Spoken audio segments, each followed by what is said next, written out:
আমরা খালি লাঠি আর ইট নিয়ে নামছি, আপনারা tear shell, rubber bullet, original bullet, বোমা, যে যা পারছেন রাইফেল নিয়ে নামছেন।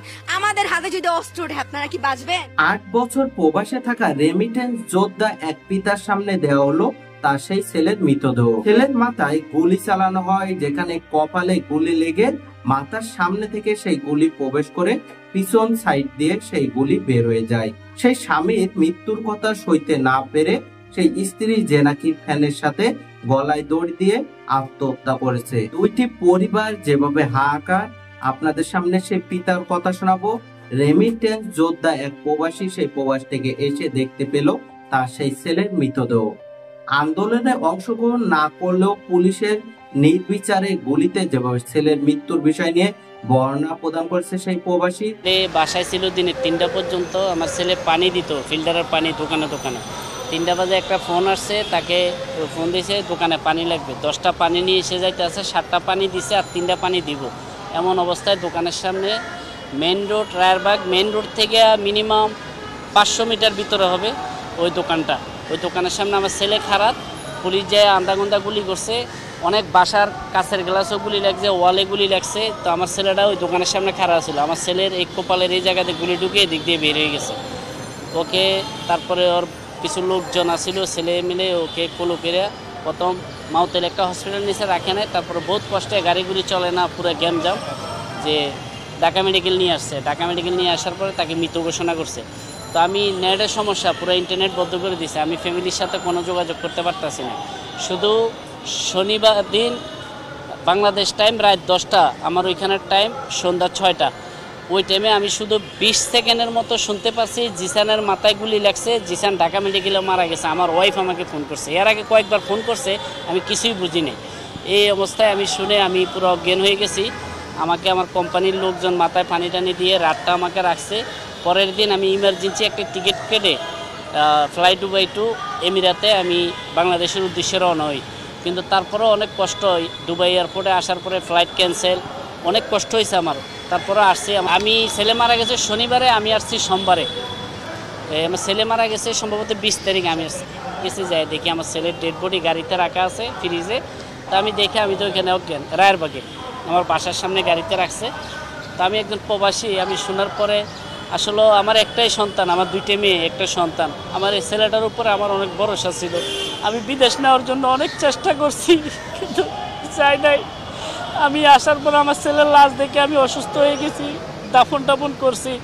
ছেলের বউটা আমার বাসায় ছিল, বুঝে টুজে অনেক রাখছি, আমার ওয়াইফ। তারপরে আমরা দাফন টাফন করছি, দাফনের কাম সম্পূর্ণ হয়েছে। আমি কেস মামলা কিছু করি নাই, আমার কোনো লোকও বলো নাই, আমার কাছে পয়সাও নাই। আমি একজন সাধারণ প্রবাসী। আমি আজকে 8.5 বছর দেশের বাইরে থাকি আমার ছেলে মেয়ে মানুষ করার জন্য। আমি একজন রিমিটেড যোদ্ধা, আমাকে আজকে আমার ছেলের লাশ উপহার দিছে এই দেশ। তারপরে আমরা কোনো কেস মামলা করি নাই, আমরা এভাবে আসি। আমি দেশের বাড়িতে 2 দিন ছিলাম, আমার ছেলের বউ ওর বাপের বাসায় ছিল। পরে ছেলের বউটা ছেলের শোক সামলাইতে না পারে কষ্ট দুঃখে এই গত সোমবার 29 তারিখ বেলা 12টা বাজে ছেলের মেয়ের বাপের বাড়িতে ঘরের ভিতরে দরজা লক করে গলার ফ্যানের সাথে রশি লাগিয়ে সুইসাইড করছে দিনের 12টার দিকে। তো আমি দেশবাসীর কাছে, আমার দুইটা ফ্যামিলি ধ্বংস হয়ে গেছে, আমার ছেলের বউ, আমার ছেলে, আমার ছেলের বউর ওরাও কোনো ভাই নেই, 2টা বোন, একমাত্র এক মেয়ে মারা গেছে আর এক মেয়ে আছে ওর। তো ওরাও খুব শোকাহত, আমরাও খুব শোকাহত। এই পর্যন্ত দেশের কোনো একজন লোক, মান্যগণ্য লোক বা কোনো একজন ব্যক্তি আমার পাশে এসে দাঁড়ায়নি। সেই মুগ্ধ সেই ছেলের মা যেভাবে বর্ণনা প্রদান করছে, এবার আর সেই ছেলে তার সেই জুতা জোড়া হারায়নি। কতটা হাহাকার ভরা কণ্ঠে সেই মায়ের বক্তব্য, অবশ্যই কথা শুনলে বুঝতে পারবেন কতটা করুণ অবস্থা বাংলাদেশের সেই সন্তান হারানো সেই মায়ের কোল। মা অন্য যতগুলা শিশু থেকে শুরু করে, শিক্ষার্থী থেকে শুরু করে মরে গেলেই বেদনা বুঝবে। আমার 6টা সন্তান যে ওখানে অনশনে আছে, তাদের তাকে বুঝবে। বুলেট আপনি দেখেছেন, বাবা মায়ের আর্তনাদ, অভিশাপ, আসমান কাঁপে। আপনাদের কাঁপে না? তার কাঁপে না? অভিশাপের ভয় হয় না? বুকগুলা ঝাঁঝরা হয়ে গেছে আমার সন্তানদের। রাবার বুলেট বলবেন, কি বলবেন? এগুলো অস্ত্রের মুখে দাঁড়িয়ে আছে, আমাদের পয়সায় কেনা বুলেটে আমাদের সন্তানদের আপনারা বুলেট ছুটছেন। আর কত আর কত? পুলিশ ভাইদেরকে বলি, ভেতরে তো আপনিও মানুষ, পুলিশ ভাই বলি না, ক্ষমা করবেন। মুখ থেকে বার হয়ে গেছে। তাদের ঘরেও সন্তান আছে, তাদের খোলসের ভিতরেও মানুষ। যারা এখনো ঘরে আছেন তারাও জানেন আর কতদিন ভয় পাবেন। ভয়েই থাকেন, একটা মারবেন 10টা আসবো, 10টা মারবেন লক্ষ আসবো।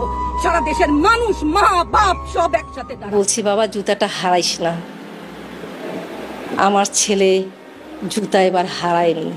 ওকে নিয়ে এত টানা হেঁচড়া, এত জায়গায় পুলিশ ওকে নিয়ে ঘুরছে, ওই জুতা দুইটা অক্ষত ছিল। জুতা দুইটা যখন ওর বন্ধু বান্ধবরা আনলো, তখন ভাবলাম ছেলে আমাকে জুতাটা ফেরত দিয়ে গেল। বাবা, সরকারকে আমার একটা প্রশ্ন, আমরা তো হাতে অস্ত্র নেই নাই, আমরা খালি লাঠি আর ইট নিয়ে নামছি। আপনারা tear shell, rubber bullet, original bullet, বোমা, যে যা পারছেন রাইফেল নিয়ে নামছেন। আমাদের হাতে যদি অস্ত্র ওঠে আপনারা কি বাঁচবেন? একটা 4 কোটি রাজাকারের হাতে যদি অস্ত্র ওঠে আপনারা কি থাকতে পারবেন? আপনারা মাঠে আসতে পারবেন? লাশ গায়েব করে ফেলতেছে, স্যার গায়েব করে ফেলতেছে, স্টুডেন্ট গায়েব করতেছে। কেমন বাংলাদেশ ভাই, কেমন স্বাধীন দেশ? যেই দেশের টিচারকে রিমান্ডে নেওয়া হয়, যে দেশে 17 বছরের ছেলেকে রিমান্ডে নেওয়া হয়, সেই দেশে শিক্ষা জাতির মেরুদণ্ড কিভাবে হয় বলেন? আমি সেই দেশে শিক্ষার্থী হতে চাই না ভাই, দরকার নাই। আমি মূর্খ থেকে যাই। আমার বাবা কিন্তু একজন আনএডুকেটেড পারসন, ঠিক আছে? আমার বাবারে আমি কালকে বলতেছি, বাবা তুমি যথেষ্ট ভালো মানুষ, তুমি যদি আজকে এডুকেটেড পারসন হইতা, হয়তো তুমিও কোনো বড় পোস্টে চাকরি করতা, তুমিও কোনো কারো আর্মি হইতা, পুলিশ হইতা। আমি মানে গর্ব করে কাউকে বলতে পারতাম না। সবাই আমার বলতো ওই তো চোরের মেয়ে, খুনির মেয়ে। এটা বলতো। অবশ্যই আমরা আমার ফ্রেন্ড যারা আছে, পুলিশ যারা ফ্রেন্ড, আমি বলি তুই চোরের মেয়ে, তুই খুনির মেয়ে, এটা বলি স্বাভাবিক কথা হইতেছে। আমরা এখন আমাদের স্যারের মুক্তি চাই, কারণ আমরা যথেষ্ট চুপ ছিলাম, আমরা যথেষ্ট সরকারকে টাইম দিছি। আমাদের স্যারকে কেন ধরে নিয়ে গেল বিনা দোষে? আমাদের একটা রিজন থাকে যে ওনার পার্সোনাল কোনো প্রবলেম ছিল।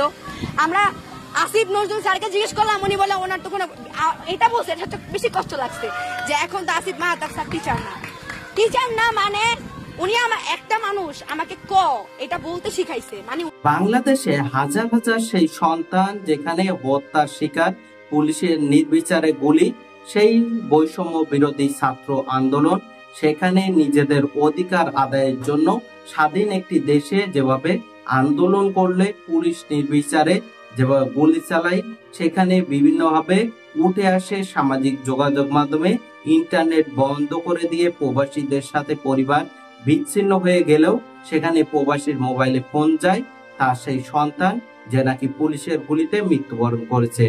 অন্যদিকে মুগ্ধর মায়ের বক্তব্য, বারবার জুতা হারালেও এবার আর সেই জুতা হারায়নি। সেখানে মুগ্ধ ফিরে না আসলেও তার সেই জুতা জোড়া এখন বাড়িতে অবস্থান করছে। মুগ্ধর মা যেভাবে হাহাকার করেছে, তেমনি ভাবে হাজার হাজার মায়ের যে করুণ পরিণতি, সেখানে সন্তান হারিয়ে তারা যেভাবে হাহাকার, এমনকি করুণ কণ্ঠে সেই বর্ণনায় যেভাবে উঠে এসেছে, প্রবাসী পিতা যেভাবে করুণ ভাবে সেই পরিবারের হাহাকার উপস্থাপন করেছে, নেওয়া কতটা কষ্টদায়ক। অবশ্যই স্বাধীন একটি দেশে যেখানে বাক স্বাধীনতা নেই, সেখানে কিভাবে স্বাধীনতার বিষয় নিয়ে তথ্য দেওয়া হয় কমেন্ট বক্সে জানাবেন। অবশ্যই সকলে সচেতন থাকবেন, স্বাধীনতা একদিন নিশ্চিত হবে। আল্লাহ হাফেজ।